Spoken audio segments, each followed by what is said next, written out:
Welcome back to the channel. My name is Steven. I'm a pharmacist. I own 52 units of real estate and I help coach people to buy their first multifamily deal.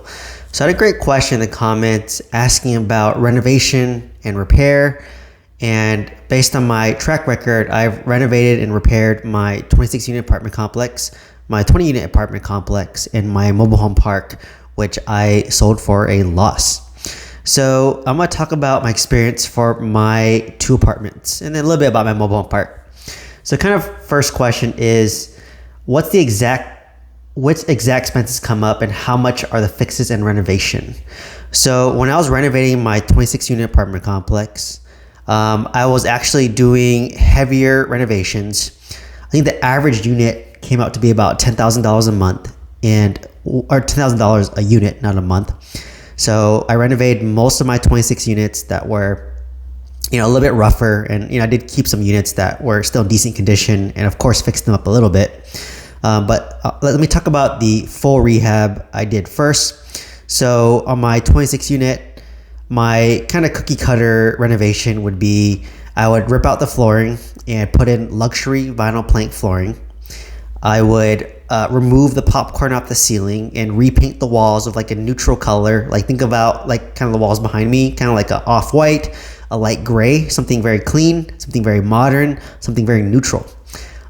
We would get new quartz or laminate countertops. I think it was laminate in Oklahoma. For kitchen cabinets, we would replace the kitchen. So I would get shaker cabinets from Home Depot or Lowe's. So they're pretty pre-built. So I would get new shaker cabinets. I would get laminate countertops. I would get a stainless steel sink. I would get decent faucet. We would get ceiling fan. And for the bathroom, the LVP flooring went throughout the whole house for the most part. So I'd go in the bedroom and went into the living room, family room, bathroom. So you just use LVP flooring throughout. In the bathroom, I'd get the vanity from Home Depot, the light fixture from Home Depot, and I would do a bathtub kit. So it's kind of those prefabricated bathtub kits you can buy for like $700, $800 in Home Depot.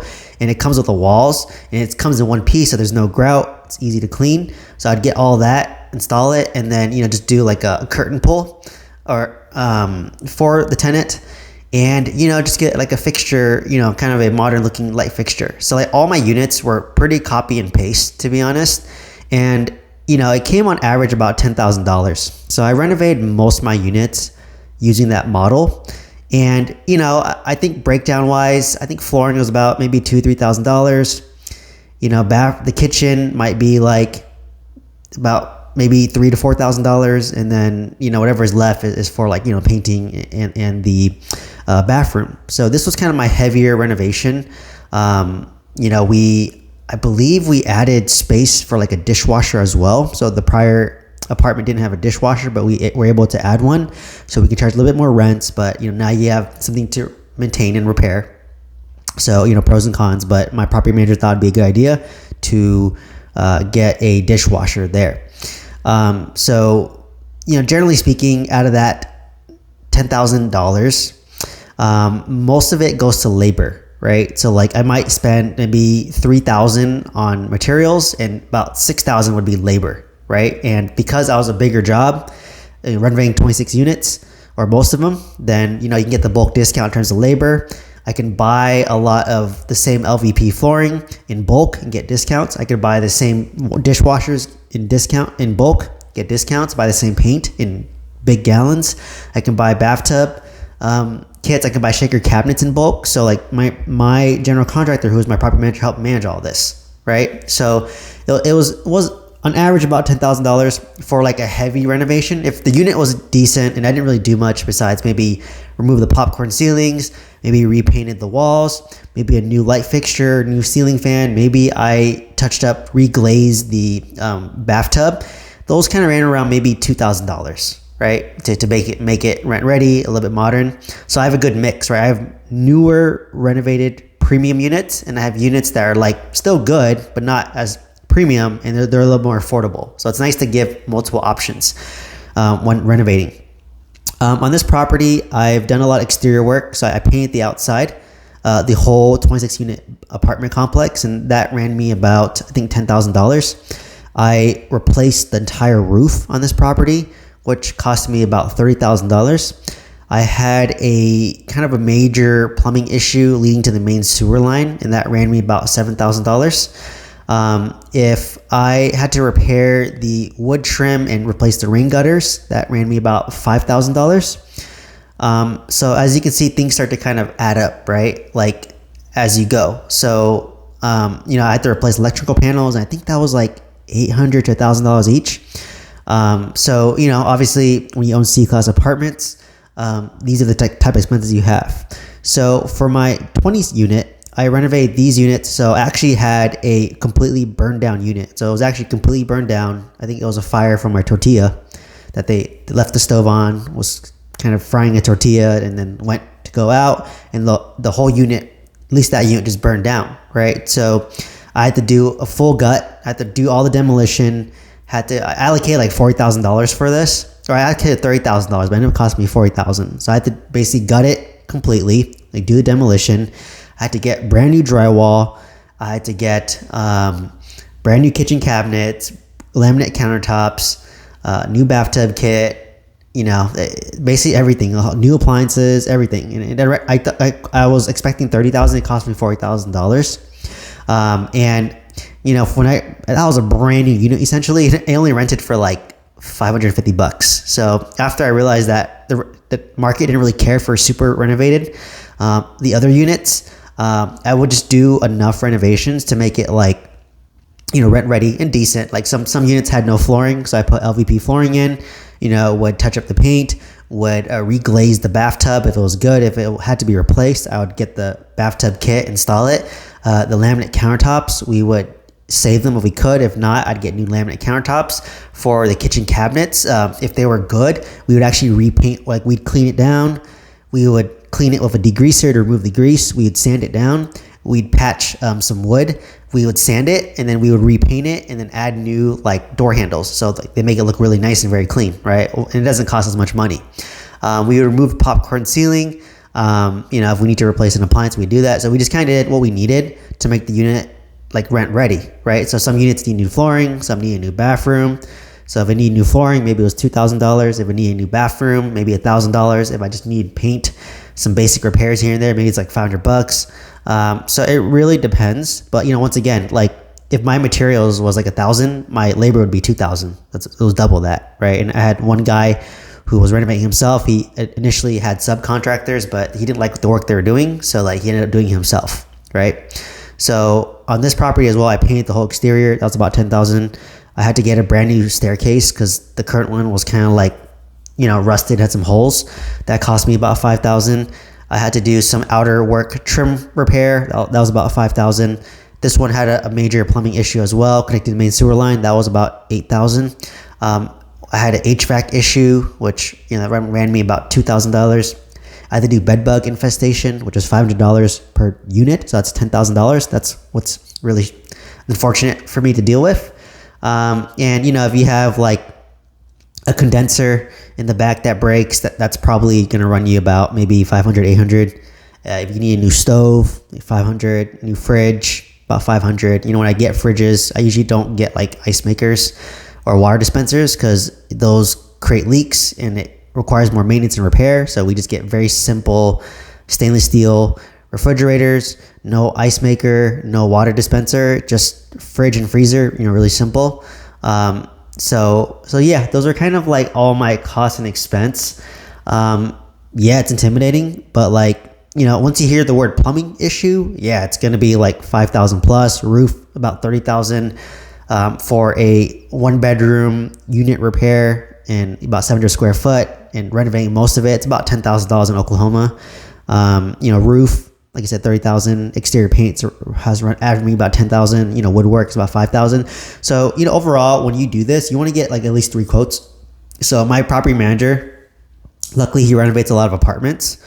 So he knows the best contractors who are like cost effective. They do good work. They're cheap, but they might take a little bit longer, right? For my 20 unit, the guy, he was high quality, but he was faster, but he was more expensive, right? So there's trade-offs. If you want cheap, they're going to be cheap and good, they're going to be slow. If you want them fast and good, they're going to be more expensive, right? So it depends.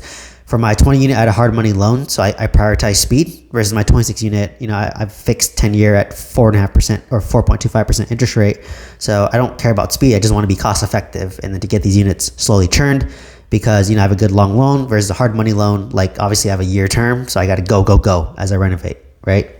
So, so that's kind of a high level what the expenses are. So next part of the question is, what type of plumbing issues might someone run into a C-class property? And how much does that cost? So C-class properties, for those of you who are new, it's like over 20 years old. So most of my C-class properties, they're like 1970s, 1960s. So they are like 60 years old. So the plumbing is older. If you have 20 units, tenants might flush paper towels down there. They might flush cigarettes down there. They might throw popsicle sticks down there, whatever, right? If they can flush it, they'll flush it. And over time, that may cause a clog. So I had a main, I think from the main property to the main sewer line, it clogged one day, and then it caused a backup in 4 of my units, right? And that costed me just a repair. They had to dig 6 feet under to change the pipe. That repair cost me about maybe, $7,000. But the units, I had to repair 4 kitchens. Right. And I think each of those kitchens might cost me like $500 each. Right. So that's like $9,000 repair. And that thing only rents for $10,000 a month. So I lost all my rent for that month and everything else. I had to eat up the cost. Right. That's why you can't I don't live off the cash flow. I save it for an expense. Right. So if it's minor plumbing issues,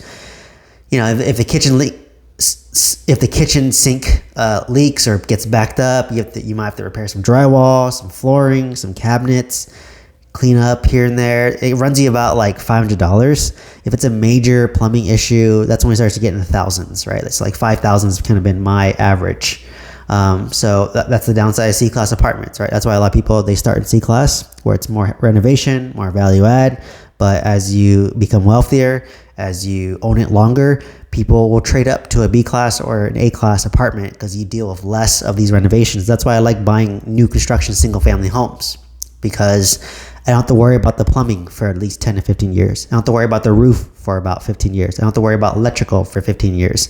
It's going to appreciate. It's going to attract a nicer tenant. So I prefer to buy new construction, but you're going to pay top of the market price. Right. So for apartments, I wanted to buy under market. I want to renovate it, put sweat equity in, force appreciation by renovating it, raising the rents up to market rent, forcing the value to go up, because that's how multifamily real estate works. Right. But eventually when I'm older, I'm wealthier, and I'm busier with kids and a family, maybe I don't want to do heavy renovations. I don't want to do heavy value add. I just want to buy an apartment that cash flows day one, minimal renovations, right? So it depends. Like for me, I have time and energy right now, so I don't mind doing the value add. But if I'm older, with kids, priorities change, I'm wealthier, I may not want to do that anymore, right? So that's why I still will continue to buy new build single family homes in Huntsville, Alabama, slowly over time, because I don't want to deal with CapEx. I don't want to deal with a roof, right? If there's a plumbing leak, I can call it the warranty, because usually builders give you warranties, right? Versus my apartment, if things break, so that's why a lot of people trade out of C-class apartments, and maybe I'll be that person, right? That's where I start. Or maybe if I'm sick of C-class apartments, maybe I'll sell my 20 unit and use that money to pay off my 26 unit, and I'll own the 26 unit free and clear. I have fewer units, less debt, and less units to deal with that are C-class. Or I could sell my 20 unit and then 1030 exchange that up to like a nicer B-class or an A-class apartment complex, right? So it just gives you options. But to find a good deal, you want to find tired landlords. They own the property for a long time. They're going to be C-class. They're going to require renovations to raise up the rents, right? So, but on the flip side, like my 26 unit, I made a lot of repairs on that one. So because I made all the repairs, it's managing my expenses and keeping it lower, right? Like for me, I tried to I was paying $30,000 a year on insurance for the property, but I lowered it to about $10,000 for cheaper insurance. But that cheaper insurance, they do annual inspections on the property and require me to fix things up. So I might have to spend another $10,000, so $20,000 total. still save $10,000 versus $30,000 insurance, but at least my property is being fixed and maintained. So the money is going to my property versus going to insurance, right? Because insurance is great, but if bad things happen, insurance tries to like run away, right? Like, trust me, I'm in Los Angeles where all the fires happened. So, you know, for me, that's just kind of like the way I think about it in my mindset with that, right? So like I said, usually most of my students, my mentees, they start in C class, but after you owned it for a long time, maybe you want to trade up to B class or A class, or maybe you're okay with the C class, right? So like for me, I've owned a C class since 2021, so I'm going about year 4.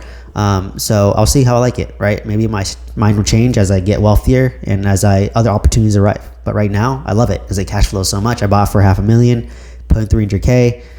It grosses by $16K, and my loan so the expense is maybe like, let's call it $8,000. So that's $8,000 NOI. My loan's $2,000. That's $6,000 in cash flow, right? So that's pretty decent. Let's see. And another question is asking about HVAC issues and furnaces. So yeah, you know, once again, like HVAC issues, it depends. Like if it's just like a in-unit wall heater, those are pretty inexpensive. They're like maybe like $200-$300. If you have the whole HVAC system, which I had to replace a couple, it's about $2,000. That's what it's gonna run you. Furnace. So for a furnace, yeah, it's about $1,000 as well. So like I said, like if you're concerned about all these costs, like you just can talk to a general contractor, like, hey, or your property manager, hey, if this breaks, how much does it cost? And they should be able to tell you like, oh, it costs this much on average. And that's what I did when I started off. But because I've done so many renovations between my 26 unit, my 20 unit, my mobile home park even, I've renovated like almost 90 units of real estate in like 2 years. So I became a high level flipper and renovator in 2 years, and I learned a lot. I made a lot of mistakes, but I was able to leverage a team, right? So that it made it less painful. And let's see. And the last kind of part is talking about renovating entire unit. I kind of broke that down already, but my average was around $10,000 for, you know, maybe $2,000-$3,000 for the floor. Maybe about the kitchen is the most expensive. So new kitchen cabinets, laminate countertops, new sink, appliances, that might run you $3,000 to $4,000. But the bathroom is about maybe $1,000 between the bathtub, the vanity, all that. And then, you know, you got paint and you got to remove the popcorn ceiling. Maybe a light fixture that costs you $200 from Home Depot. You can get a ceiling fan from Home Depot for like $100. If you want appliances like fridge, stove, dishwasher, you know, about $300 to $500. Once again, like you just can like literally just Google all this and then find it, or ask your property manager. It is honestly the easiest way. So overall, hopefully you found value from this video. Just kind of want to talk about my experience after renovating, you know, about 90 units of real estate in 2 years, and owning apartments for going on 4 years now, and, you know, looking to buy more apartments in the future. If you let me know any questions you have, love to answer your questions. If you want to join my mentorship program and get one-on-one coaching, please check out the link down below. I'm also doing a free multifamily boot camp.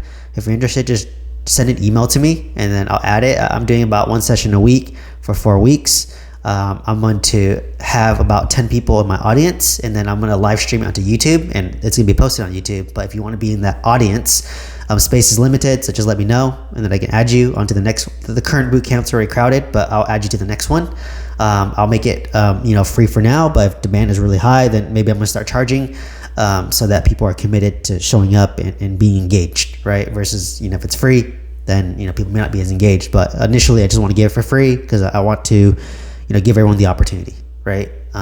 To be part of a group, to be part of a boot camp, and then, you know, hopefully get started together, and then, you know, buy multifamily, get your first multifamily deal. So once again, just send me an email, click on my link tree. There's my email in there. Just send me an email with your email, and I'll invite you to the next one. It's first come, first serve, right? And like I said, the first session is starting February 22nd, and it's already booked. I already have 10 people, right, in there. So, you know, like I said, I'm gonna live stream it, and you can join the chat, ask me questions. But anyways, like I said, if you want one-on-one coaching, you want the mentorship, check out the link down below. If you email me, I'll give you a discount code.